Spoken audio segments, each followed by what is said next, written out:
De volta com o nosso Vida Melhor, a gente vai agora conversar sobre saúde. Na verdade, a gente precisa entender bem o nosso corpo, porque a gente precisa cuidar bem dele, né? E se a gente não conhece, a gente acaba fazendo alguma coisa errada e às vezes nem com propósito, às vezes sem querer.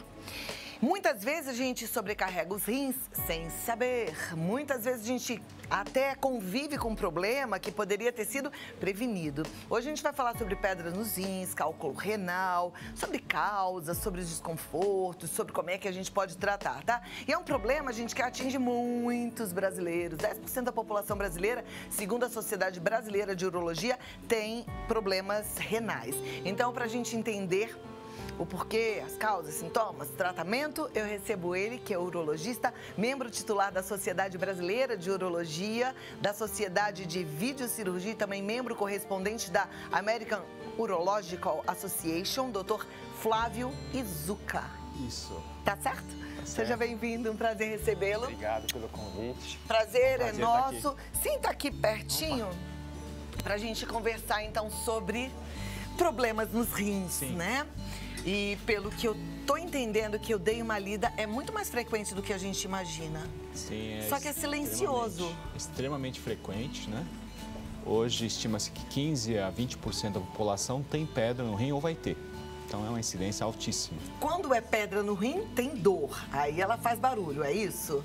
Na verdade, muita gente tem pedra no rim e não sabe, porque no início não dá nenhum sintoma. Esse é o problema. Então, a pedra só vai dar sintoma, vai dar dor quando a pedra resolve se mexer e sair do rim. Então, vamos tentar entender um pouquinho como é que ela nasce. Por que que algumas pessoas têm e outras não? Tá, essa é uma ótima pergunta. A gente vê isso muito em famílias, né? Tem família de pessoas que têm pedra no rim, o pai, a mãe, o irmão, o filho, todo mundo tem pedra no rim. Então, tem uma característica hereditária, tem muito a ver também com a alimentação, né? Hoje a gente vê que a incidência de pedra no rim está subindo, está aumentando. Isso tem muito a ver com hábitos de alimentação modernos, como comer muito alimento congelado, embutidos, alimentos com alto teor de sódio. Isso dá muita pedra no rim e muito excesso de carne também. Olha lá. E aí a gente precisa realmente parar, prestar atenção e fazer opção sempre por uma alimentação saudável, porque não é só em relação aos rins, né? Quer dizer, uma alimentação desregrada, com muito embutido, com muita comida industrializada, sempre sobrecarrega outra parte do corpo, além do rim também, e pode causar outros males. Então, mais uma vez, alimentação equilibrada e saudável, né? Comer direito é importante. Exatamente. Daí é importante lembrar também que algumas situações específicas também aumentam a chance de ter pedra no rim, como estar sedentário, não fazer uma prática de atividade física regular, né? Então, alguns medicamentos também podem provocar pedra nos rins. Vou dar o exemplo, por exemplo, da vitamina C, né? Que muita gente gosta de tomar vitamina C. Nós estamos agora num período de frio, o pessoal aí com muito medo de pegar gripe, sarampo. Então, tem gente que imagina que tomando bastante vitamina C vai proteger contra essas viroses e tem o risco de ter uma pedra no rim por causa do excesso de vitamina C, por exemplo. Olha lá, uma informação importante. O cálcio e a vitamina D também podem provocar pedra no rim? Sim. Na verdade, tem algumas coisas importantes que a gente tem que alertar, né? Por exemplo, uma mulher com osteopenia ou osteoporose já depois da menopausa, uma pergunta muito recorrente para nós, urologistas. Deve ou não fazer reposição de cálcio? A resposta é enfática, deve fazer reposição de cálcio, mas deve também acompanhar com o urologista, porque uma reposição de cálcio ou uma reposição excessiva de vitamina D pode provocar pedra nos rins. E nós, como urologistas, podemos proteger o rim através de várias formas. Tem muito mais coisa que a gente pode passar para o cliente, para o paciente, que além de beber mais água, tá? Isso, uma parte do público leigo não tem ideia disso. Então, a gente precisa aumentar mesmo a ingesta de água e tem algum tipo de exame que a gente deva fazer para ficar de olho? Sim, numa situação de check-up, a gente recomenda um simples ultrassom dos rins. Isso já ajuda bastante, né? Mas quando o paciente está com uma crise de cólica renal, o ultrassom normalmente não é suficiente. O ideal é uma tomografia voltada para os rins e com protocolo para pedra nos rins. Não precisa de contraste, é um exame mais simplificado. Ok. Né? Doutor Flávio, não é só pedra no rim, o problema que o rim pode dar, né? O rim pode ter outras doenças, outras coisas. E o que, além da pedra no rim, pode acontecer nos rins e com alguém que, de repente, não se cuida? Tá. Uma coisa muito importante de alertar é que pedra nos rins e infecção urinária são dois problemas que andam de mãos dadas, né? Então, geralmente, uma pessoa que tem pedra no rim tem mais infecção urinária e também existe o contrário, né? As pessoas que têm infecção urinária também têm uma predisposição maior a ter pedra nos rins.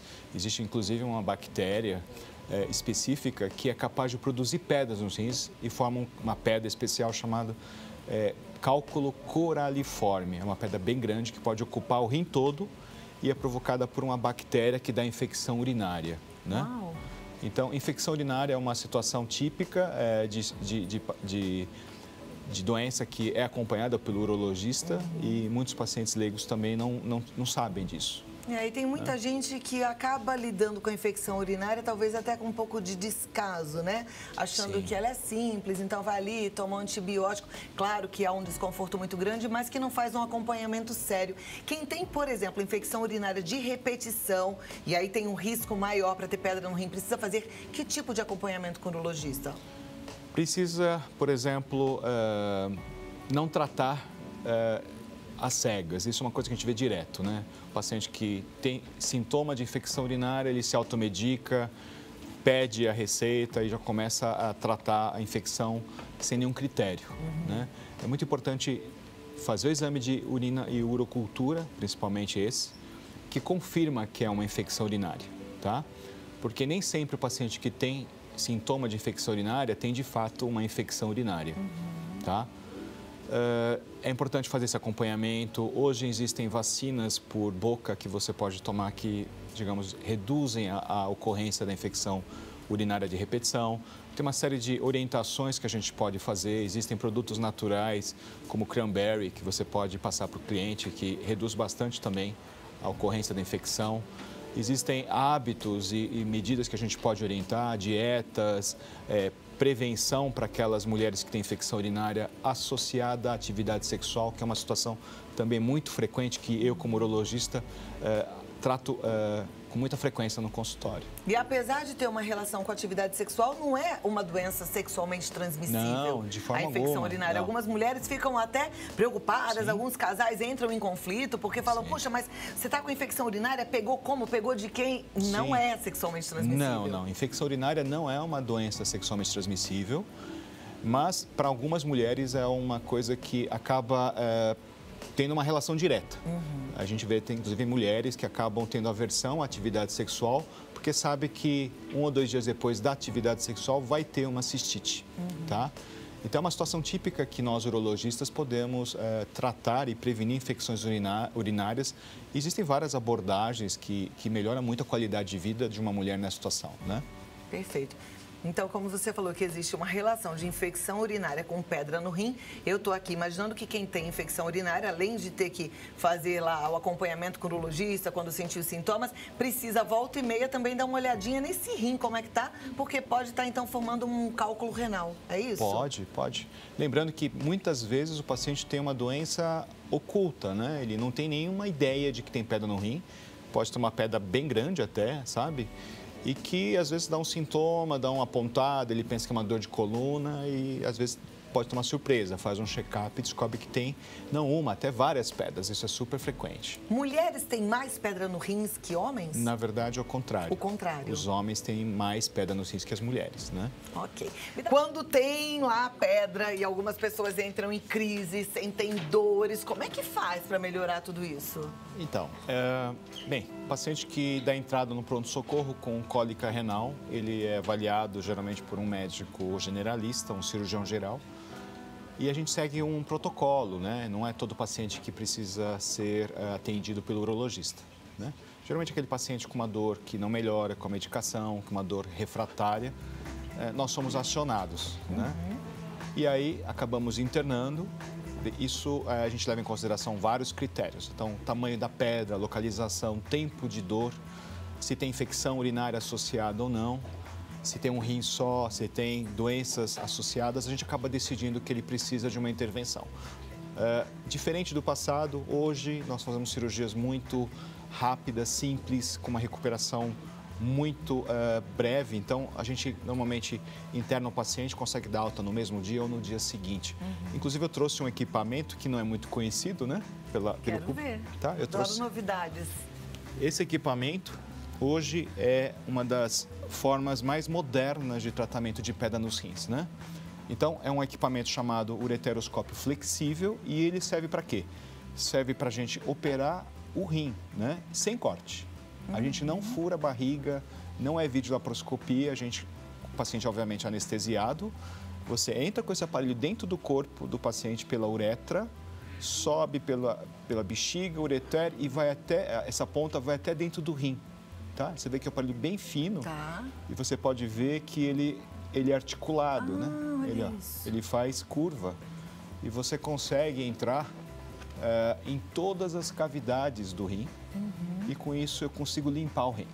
Isso não era possível até alguns anos atrás e hoje é a realidade, né? Hoje você consegue pegar um paciente com cólica renal, com várias pedras no rim e limpar o rim, tá? Sem corte. E no dia seguinte o paciente vai para casa com um curativo interno chamado catéter duplo J. Normalmente isso fica poucos dias no corpo do paciente, a gente tira no consultório, hoje é muito frequente essa abordagem. E o paciente não tem aquela recuperação, antigamente era muito longa, né, com dores, cortes, e é eficiente, rápido, efetivo, né? Olha lá como a tecnologia é boa, né? E eu trouxe inclusive algumas pedras para você ver. Eu quero ver. Olha, a gente fica sempre no imaginário, né? O que é uma pedra no rim, qual é o tamanho da pedra no rim. Isso são pedras... São pedras reais. Reais de pacientes que eu operei, né? Você vê que elas não são grandes, né? Pequenininhas. São pequenas, mas o que importa não é o tamanho da pedra, né? O que importa é a relação entre o tamanho da pedra e o canal do ureter.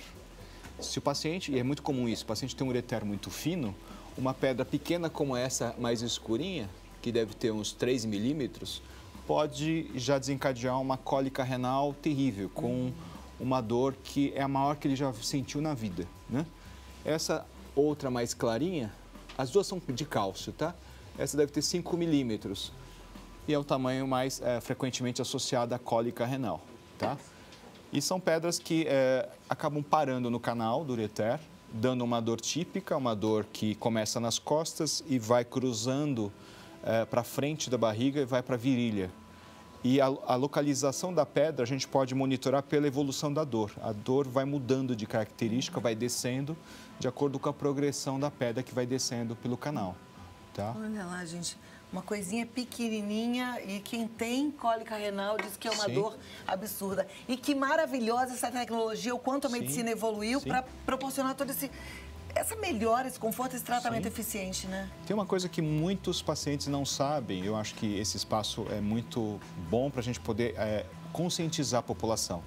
Muitos pacientes pensam que o tratamento do urologista acaba quando tira a pedra. Não, ele pode estar apenas começando.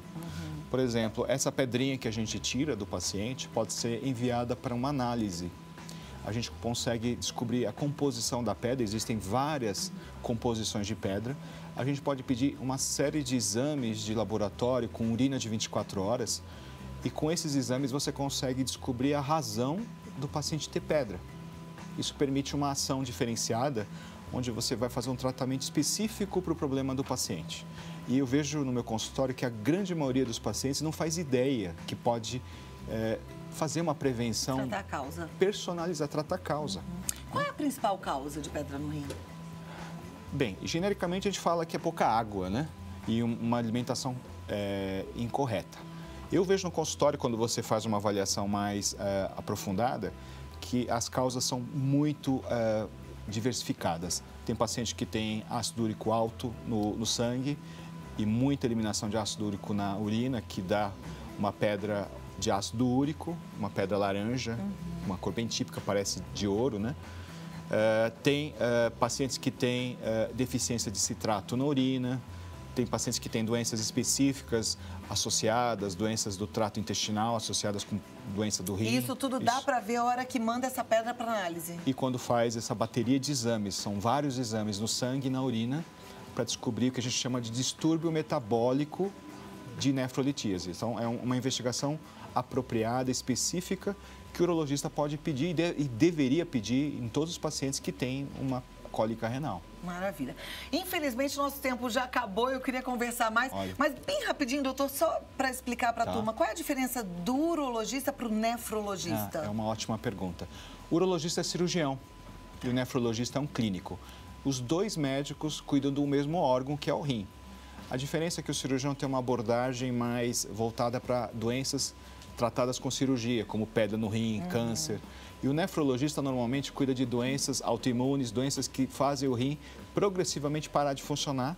E geralmente ele cuida de um paciente que está em preparação para transplante renal. Essa é a diferença. Ok. E aí ele volta, a gente conversa mais e as suas dúvidas serão respondidas. Ele está no site www.climedim.com.br, Dr. Flávio Izuka, www.climedim.com.br. Siga no Instagram também, que tem sempre muitas informações, Climedim Oficial. Okay. Até a próxima, então. Foi um Obrigado, prazer, viu, Cláudia. aprender contigo. Muito Tudo de obrigada. bom, obrigado. Passei o Instagram, lembrei até de falar uma coisa pra você. Presta atenção no que é que você anda seguindo no Instagram. Tem tanto Instagram útil, informativo, que vão nos ensinando a cuidar cada vez melhor da gente, né? Ao passo que também tem tanto Instagram que deixa a gente com a autoestima pra baixo, que faz com que a gente se sinta mal, porque a gente fica achando que o mundo é cor-de-rosa e não é. Então presta atenção, o que é que você anda seguindo nas redes sociais, tá bom?